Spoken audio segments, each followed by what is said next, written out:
Wait, what is going on here? Sick of it! Goddamn Christmas tree is just a... Man, what the hell is wrong with this guy? Why does he have such a damn attitude all the time? I challenged him. I'm going to say I challenged him to step up his game and carve a tree. So, Chris, let me make something clear. Wait, did he just challenge me? By the power of the y'all!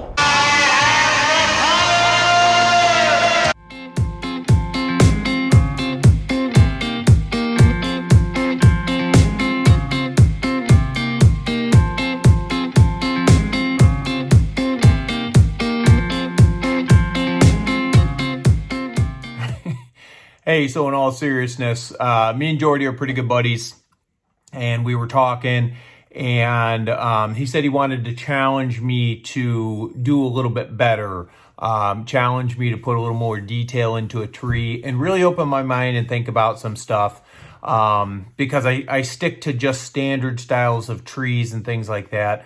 So that's what I did in this video, and hopefully y'all like it. Jordy, hopefully you enjoy it.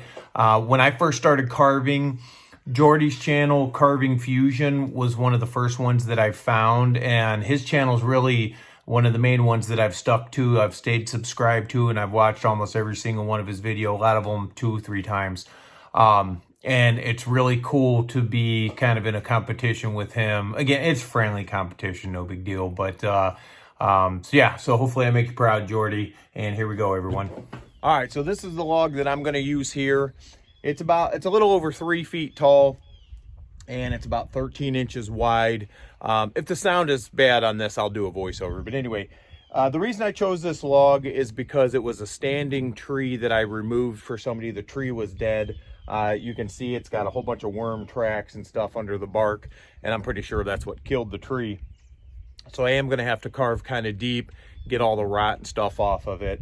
Shouldn't use this log, but I'm going to keep the tree for my wife because, again, it has some sentimental value. The fact that I did actually remove it for somebody for a good reason, because he was worried about it falling on his kid's bedroom and stuff. So anyway, so again, that's the log there. You can see it's got a little bit of rotty, wormy stuff on it, and I'll clean all that off. And I did already go ahead and I cut the log in half, so I'm not going to show that part. Look, I got one of my helpers out here. And I'm going to do this video like all my other ones. I'm going to do the heavy carving outside with the gas saws, and then I'll take it inside where it's quieter. I can use the battery saws, and I can get y'all a little bit up close with better lighting. So the first thing that I'm going to do is make my basic shape, and then I'm going to go in and cut out for the trunk. I'm not really going to talk a whole lot through that. That's pretty simple. Again, basic shape. I'm going to give it a little bit of a lean, just a little bit of a swoop from the wind. And again, I'm going to cut a trunk out of it. I'll show you what I can with it, but I'm going to burn through this part really quick. So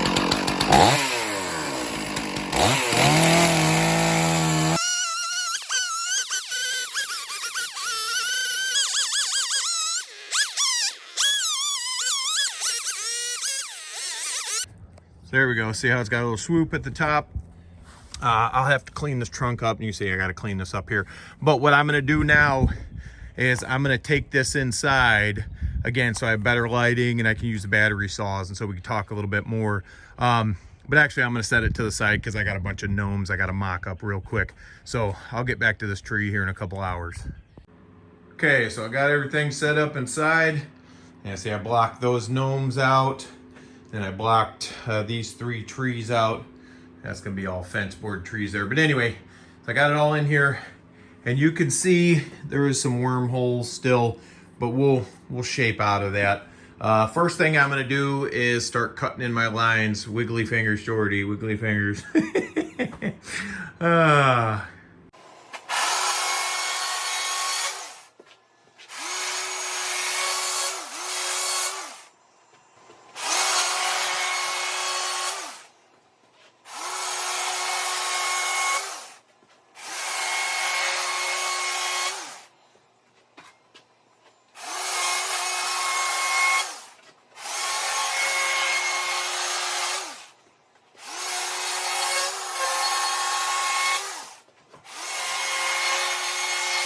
All right, I got my base lines cut in.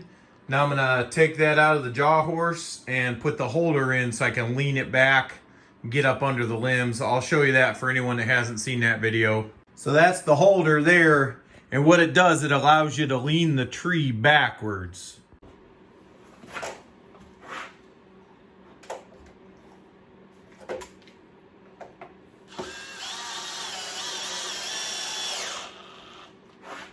Yeah, see how I got the tree angled backwards now? That way I can easily get up under the limbs.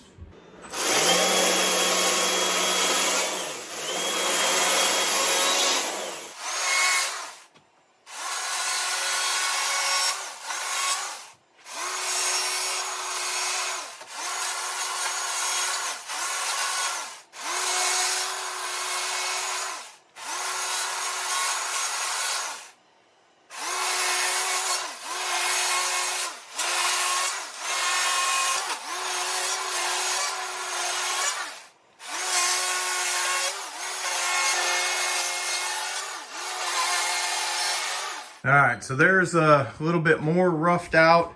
You can see I cleaned this up right here. That was real choppy. I cleaned the trunk up a little bit. For anybody that's watched my channel very much, you'll know that my favorite kind of tree, it goes back and forth like this. Just like this tree here, it goes back and forth. But see how I take these lines and I go straight with them? One thing that Jordy does when he does his trees, he brings them down and he swoops it out. So I'm gonna pay a little homage to Jordy for that because I really appreciate him. So what I'm gonna do with the limbs on mine, instead of coming straight down, I'm gonna try to do each individual one and swoop them out a little bit.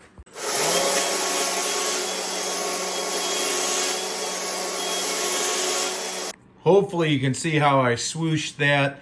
I know it looks kind of blocky. You know, let me grab the burner. Maybe it'll look a little better for you so you can see what I mean.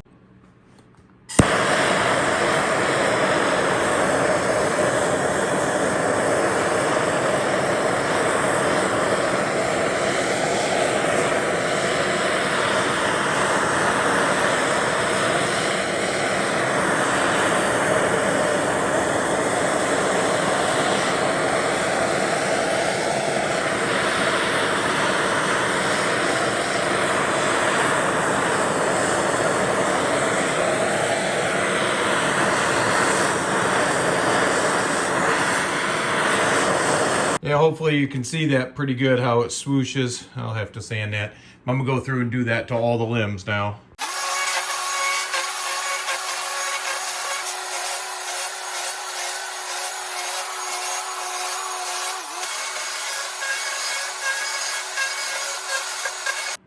All right, now that I got most of that detail on there, I gotta clean this crap off, and then I'm gonna give this sort of a bare fur look. I got to clean this trunk up, and then I'm going to grab a die grinder and put some designs onto the trunk. I'll show you that.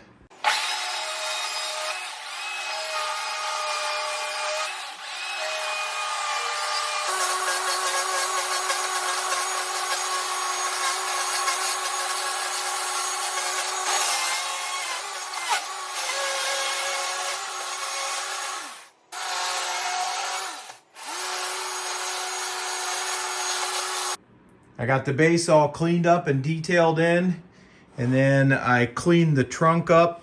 So I'm going to take my die grinder with the cuts all burr, and I'm going to start making some bark lines, but I'm going to leave a chunk over here on the side. I'll draw a circle on there. I'm going to leave that open for a little special surprise.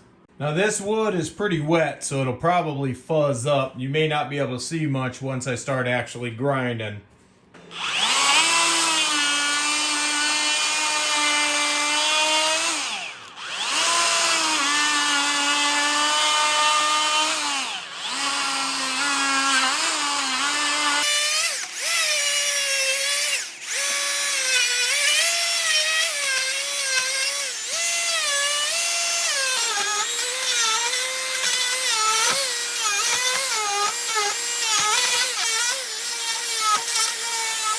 I know this pattern is also hard to see, but I'll show it to you once I get it burnt.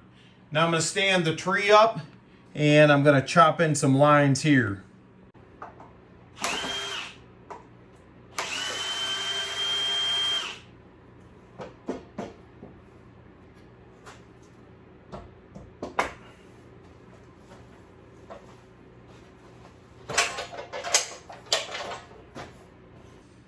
This part's pretty basic. Just gonna take the chainsaw and just make lines all the way around the tree.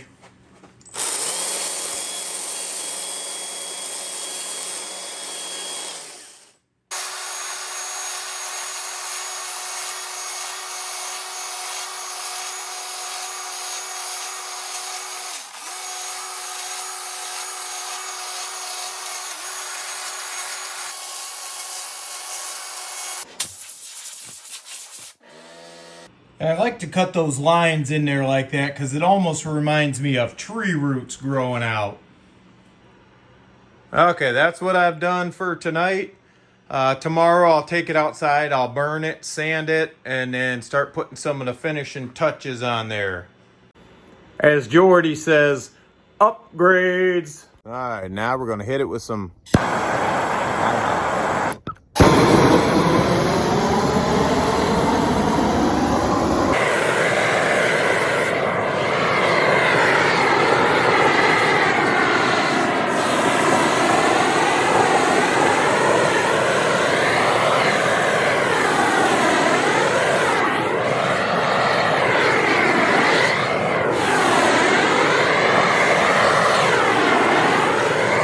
All right, now I'm gonna do some sanding with it. I'm gonna use the Sandoflex, and then also I got this mandrel that Jordy sent me. Pete Blair made it. This thing works phenomenal. I haven't put a PVC pipe on it yet because I don't use it a ton, but I do love when I use it. I will put my mask on for this, just so everybody knows, but I'll zoom you in and show you a little bit of this real quick.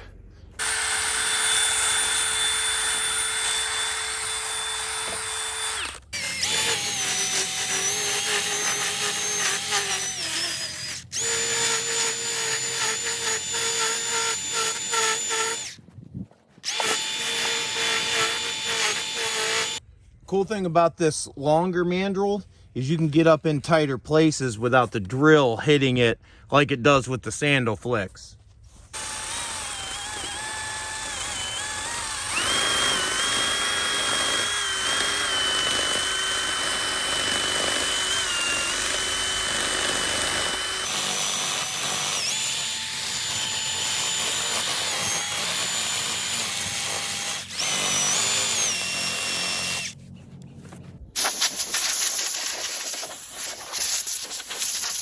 So I decided I'm gonna paint the top of the tree green. So what I'm gonna do, I'm gonna take this material here and I'm gonna wrap it around the trunk. That way when I'm spray painting, I'm not getting the green all over the trunk and the base because I don't want that. I wanna leave that naturally the way it is. But I am gonna do this with green. And whenever I spray paint these trees with a green, I do a light coat. I try to go as light as possible, but cover the whole tree. And I'll try to show you that as much as I can. Hopefully the detail will stand out. I think it probably won't show till later, till I take it inside under some light. All right, the paint I'm using is this Rust-Oleum. I like to use Hunter Green. I don't really like to use the gloss. I don't necessarily like the glossy look, but that was all they had, and they've been having issues getting paint. I didn't feel like driving 45 minutes to get some paint. So I'm gonna hit it with this and we'll clear coat it and then we'll go from there. Oh, there goes my helper.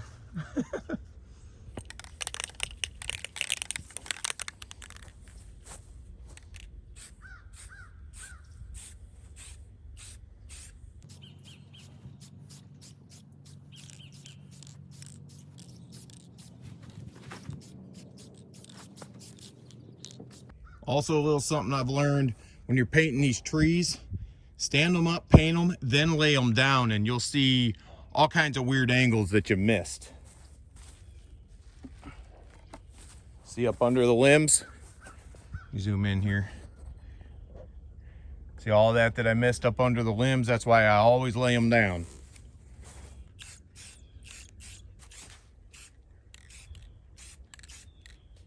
Here's a little trick I found too. If you paint the trees and you feel like you have too much paint on there, you can always go back with the torch and hit it and it'll bring some of the black spots back out.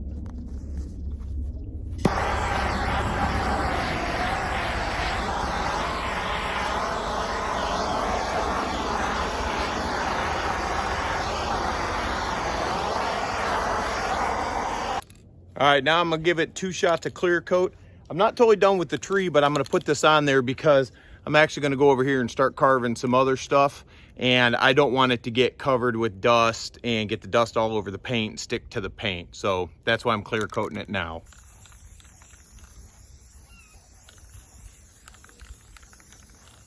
Okay, now it's time to upgrade it a little bit.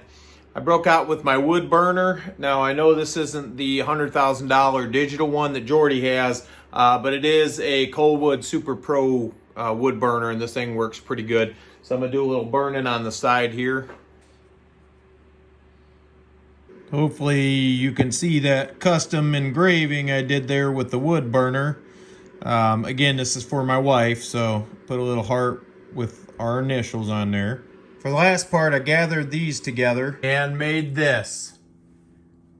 Whee, Jordy! Whee!